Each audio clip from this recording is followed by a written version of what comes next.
हातकणंगले तालुक्यातील पुलाची शिरोली इथल्या हिंदू मुलींच्या शोषणाच्या प्रकरणानं संपूर्ण जिल्ह्यात खळबळ उडाली आहे। या प्रकरणाची गंभीर दखल घेत आमदार गोपीचंद पडळकर यांनी शिरोली ग्रामपंचायतीला भेट दिली आणि पोलीस अधिकाऱ्यांशी चर्चा केली।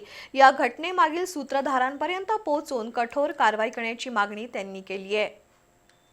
शिरोली इथल्या शाहिद सनदे आणि शाहरुख देसाई या दोघांनी हिंदू मुलींचे व्हिडिओ सोशल मीडियावर व्हायरल करण्याची भीती दाखवून अत्याचार केल्याचा आरोप आहे। या प्रकरणी पोलिसांनी दोन्ही आरोपींना अटक केली आहे। दरम्यान आमदार गोपीचंद पडळकर यांनी शिरोली पोलीस ठाण्याला भेट दिली आणि या प्रकरणाची माहिती घेतली।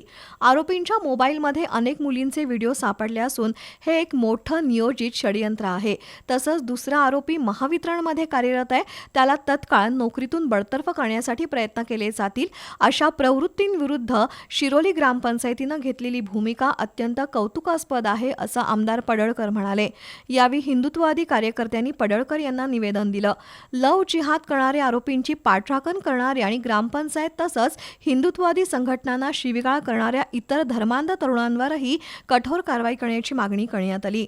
यावेळी माजी उपसरपंच कृष्णा करपे, तंटामुक्त समिती अध्यक्ष सतीश पाटील, दीपक यादव आणि हिंदुत्ववादी संघटनांचे कार्यकर्ते उपस्थित होते।